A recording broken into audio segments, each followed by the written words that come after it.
Y todo lo que se vive en la infancia puede influir directamente en la calidad de vida cuando somos adultos. Por ejemplo, cuando nuestros aprendizajes en la infancia son experiencias de felicidad, seguramente en la vida de adultos uno tendrá tranquilidad, tendrá orden, tendrá armonía y generará todo eso a su alrededor. Pero cuando las experiencias son dolorosas, es como que se va conformando una parte de nuestra personalidad con creencias negativas, pero hacia nosotros mismos. Y eso va a influenciar en nuestro día a día cuando somos adultos, y en muchas ocasiones va a ser la causa de no poder avanzar en la vida de una forma sana y educada. Y esa es la temática de hoy, heridas emocionales de la infancia. Para hablar de ello, en línea con nosotros, nuestra querida licenciada Edith Monjau. ¿Cómo estás, Edith? Buenos días. Hola, buenos días, Cristina. ¿Qué tal? Con un tema que nos involucra a todos. Totalmente.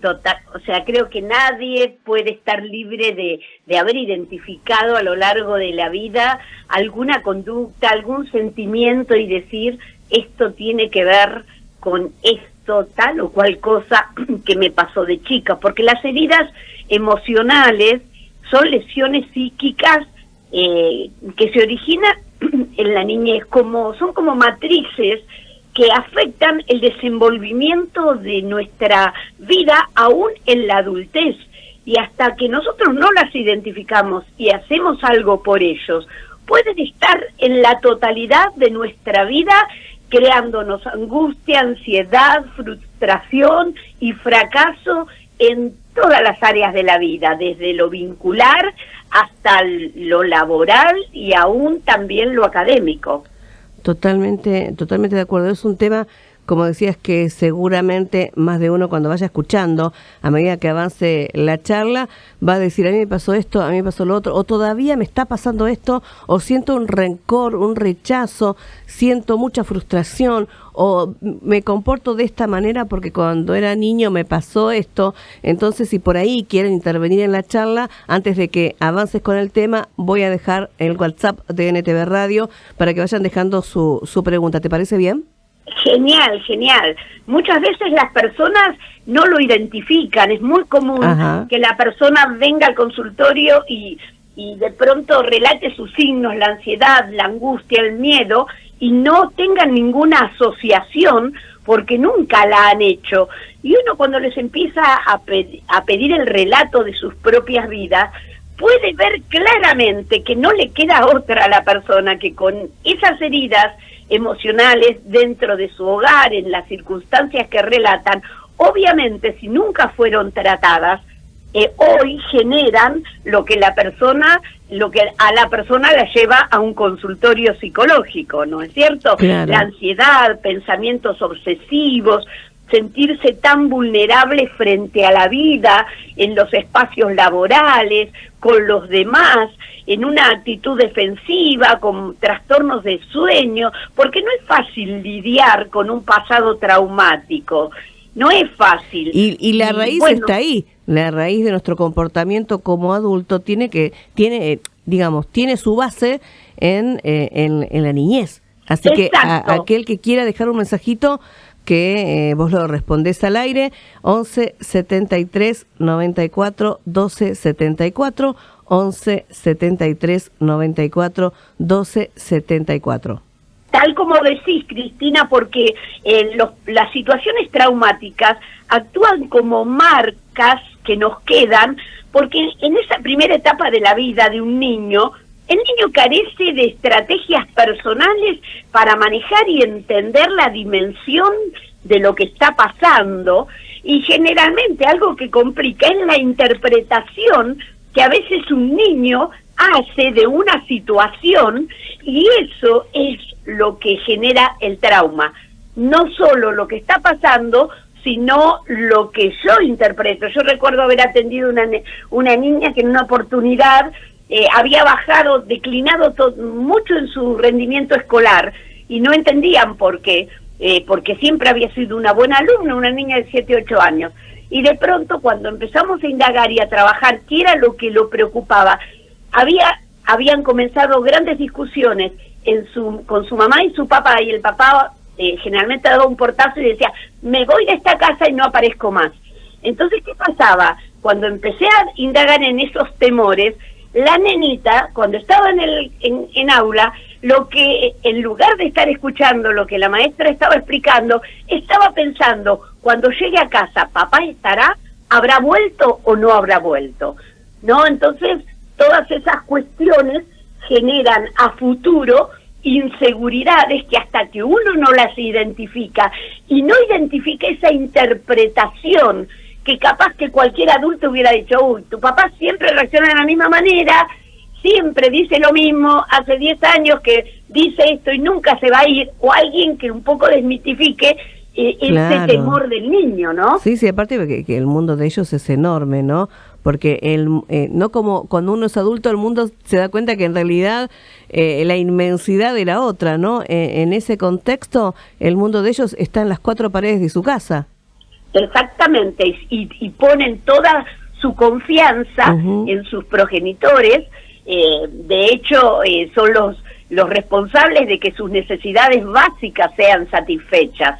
Y las necesidades básicas no es solamente la alimentación, el calzado y la escolaridad, sino también las necesidades emocionales que esos niños tienen y que van forjando su personalidad, que será la base en ese tiempo de lo que será a futuro esa personalidad, ¿no? Claro, o sea, los niños, así como necesitan cosas materiales, necesitan que los papás estén reparando en lo que les va pasando a lo largo de la vida, porque muchas veces los adultos consideramos que los problemas grandes los tenemos nosotros, porque sí, la realidad es que nosotros como adultos, además de criar a nuestros hijos, tenemos que hacernos cargos de una serie de responsabilidades, del trabajo, del armado de la familia, del sostén, de los problemas personales, psicológicos que podamos estar atravesando.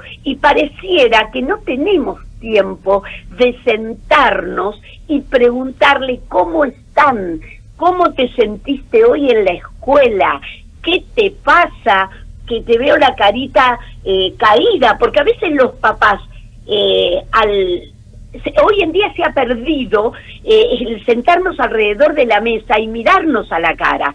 Y muchas veces los papás no miran a los ojos a los chicos, no se dan cuenta que están atravesando angustias en los que ellos tienen que intervenir para darles unas palabras de sostén o para detectar un bullying o para detectar que hay algo que les está dañando, tal vez las discusiones entre los papás, algo que ellos no saben, pero que no hay forma de solucionarles si los papás no intervienen a tiempo. Claro, o no dejarlos también a la deriva, dentro de la casa, digamos, ¿no? Pero cada uno que se ocupe de su vida. Yo sé que en estos tiempos los padres inclusive tienen hasta 2 o 3 trabajos, pero no solamente le pasa al papá, le pasa a la mamá, y por ahí el niño está solo, y entonces se siente un poco como abandonado por su familia, pero la familia no se da cuenta, y eso como marca también, ¿no? Porque no se siente defendidos por nadie ante alguna situación que se puede estar pasando, porque a veces en el trajín de la rutina laboral y el cansancio con el cual los padres pueden llegar a su domicilio, dejan de prestar atención a signos que van dando los chicos con el comportamiento, ¿no? Tal cual. Y pensamos, a veces los papás piensan, bueno, ya en la adolescencia van a venir con problemas, me voy a tener que ocupar.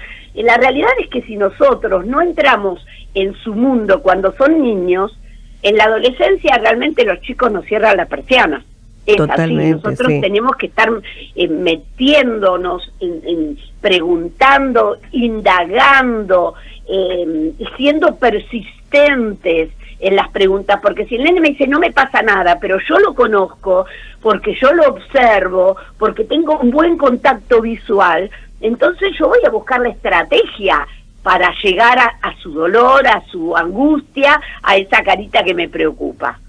Aparte, mientras te escucho, pienso un montón de cosas, y entre mis pensamientos está cómo también con el comportamiento que tenemos con los niños, con el acercamiento o el alejamiento, también generamos definiciones de lo que es el amor, de lo que es un padre, de lo que es un hijo, de lo que es un amigo, definiciones que van a ser la raíz después de su comportamiento futuro como pareja, como amigo, como persona individual o como persona dentro de una sociedad, ya sea de laburo o de estudio o lo que fuese, ¿no?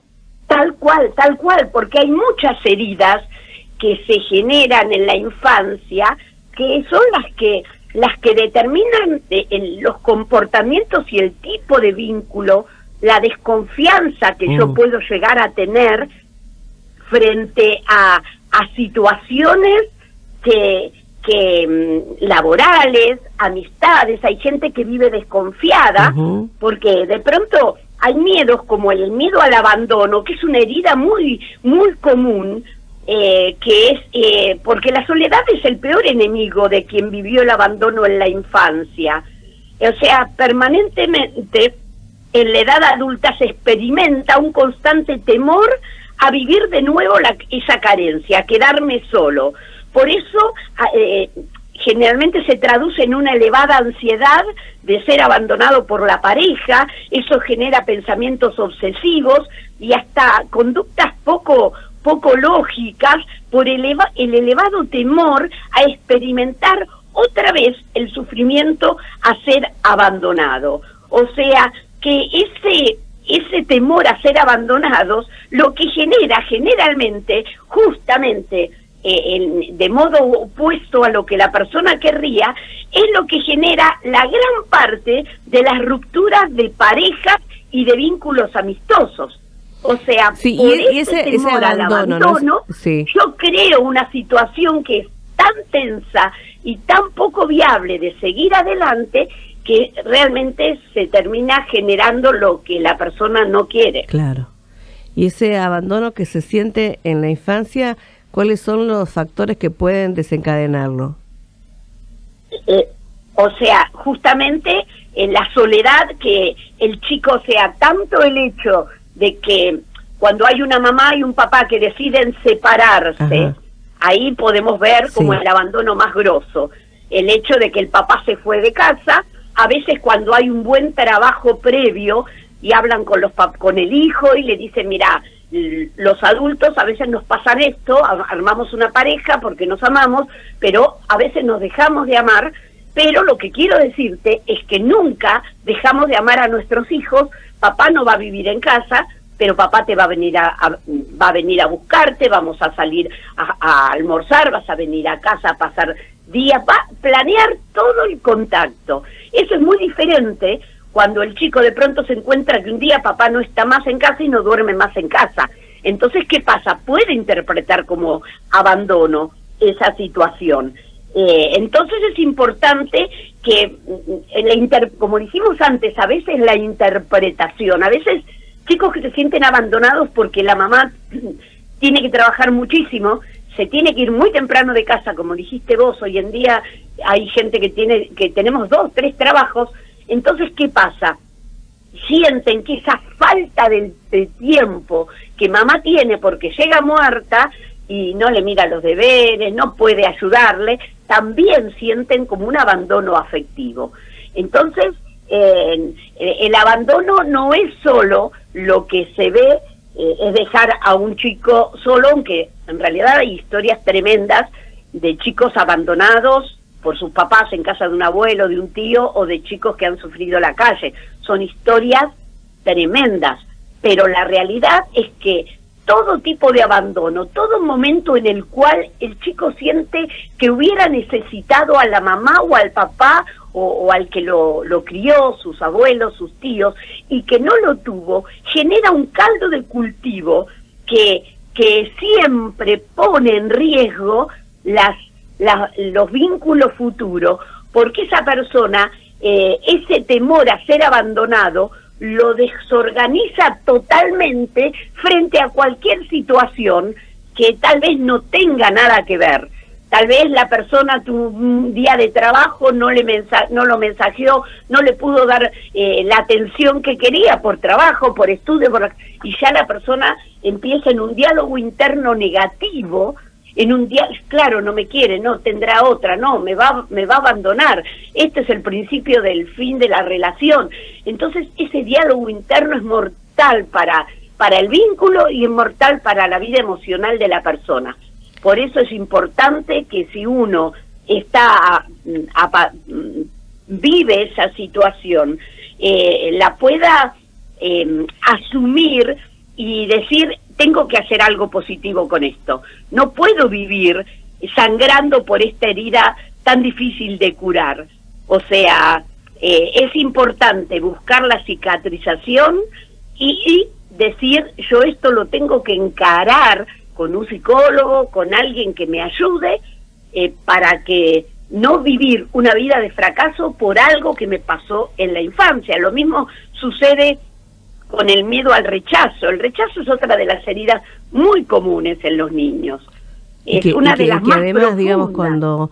cuando se transforma en un patrón de comportamiento que siempre se repite lo mismo y las consecuencias siempre son las mismas, creo que ahí ya hay una alerta, ¿no? Tengo un mensajito para leerte que dice: hola Cris, buen día, quisiera preguntarle a la psicóloga qué hacer para que mi niña se defienda ante sus amigas cuando ellas la ofenden con palabras o actitudes de enojo. Se lo explico, pero me dice que no le sale de su boca decirles que esa actitud la están lastimando y después queda triste.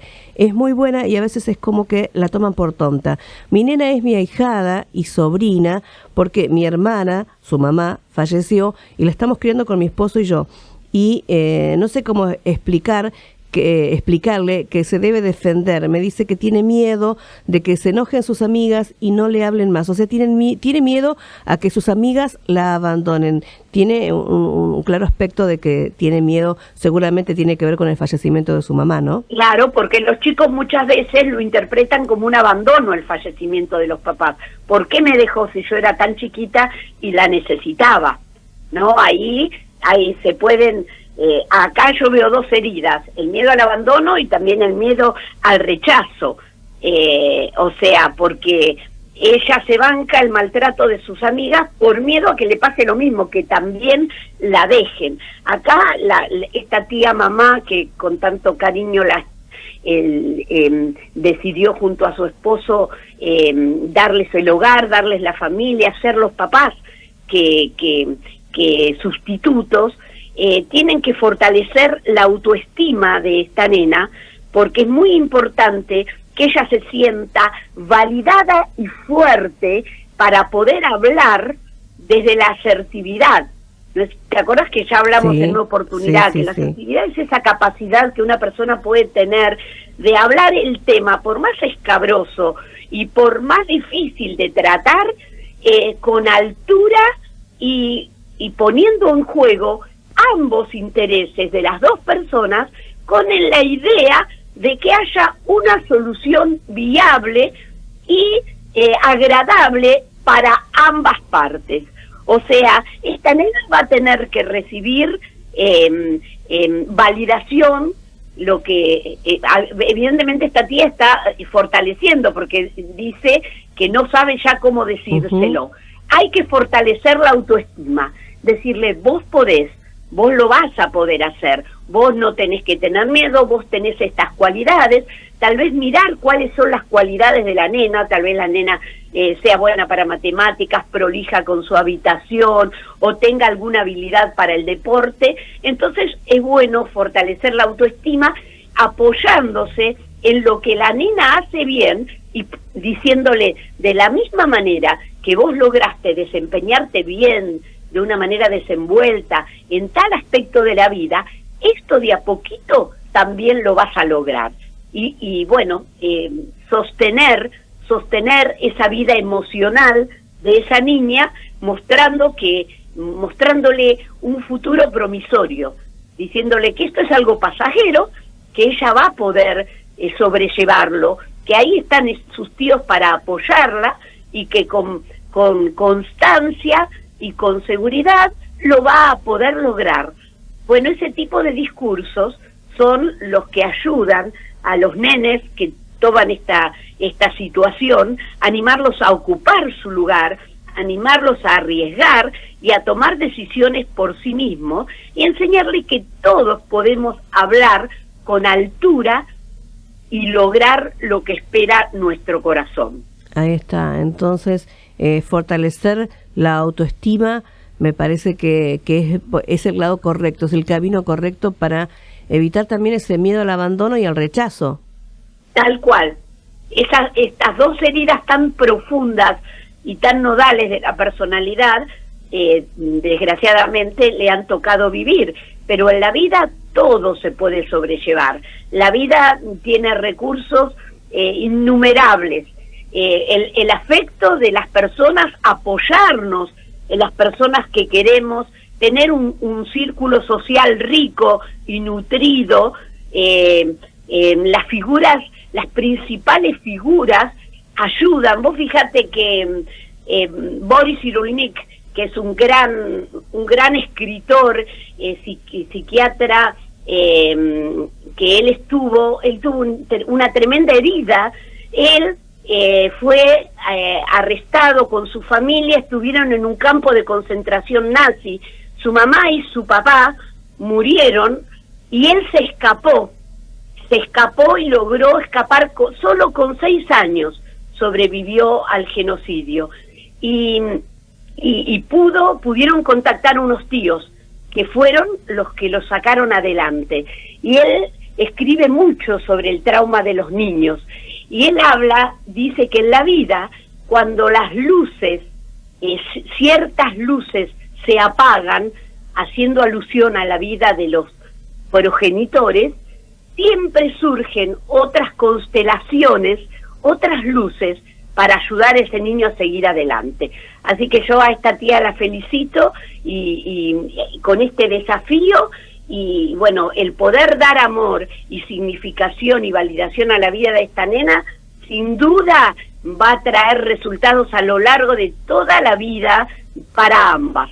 Totalmente. Va a ser un vínculo nutrido con gran satisfacción. Totalmente de acuerdo, ya del hecho de la preocupación y de buscar herramientas para ver qué hacer, de buscar algún camino que la lleve a la felicidad de su niña, me parece genial y habla muy bien de ella.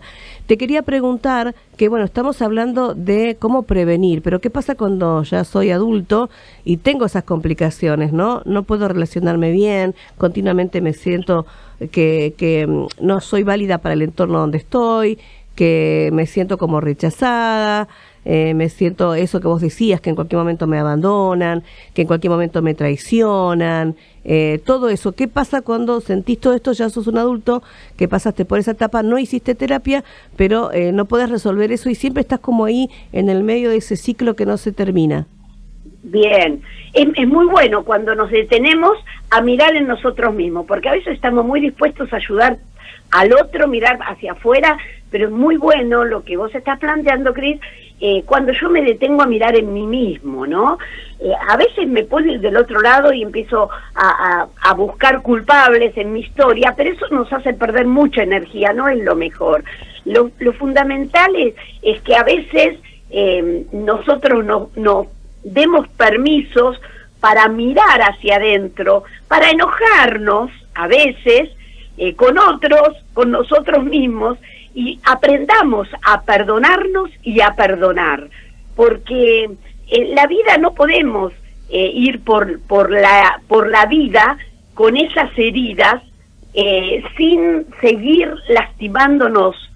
Y la realidad es que nos sigue doliendo la vida, el dolor, e intentamos enmascararlo con el maquillaje de la vida.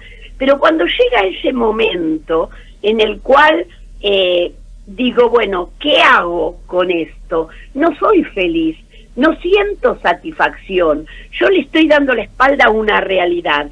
Un primer paso para enfrentar el dolor y hacer que no sea más un impedimento para que yo siga avanzando satisfactoriamente es poder aceptar las heridas emocionales como que son parte mía, no tengo que negarlo. Yo me maquillo para que no se me vea la herida y me la paso riendo porque el dolor que tengo es insoportable y todos me conocen con que yo soy la persona más jocosa del mundo porque trato de mostrar que no se me note el dolor, etcétera, etcétera.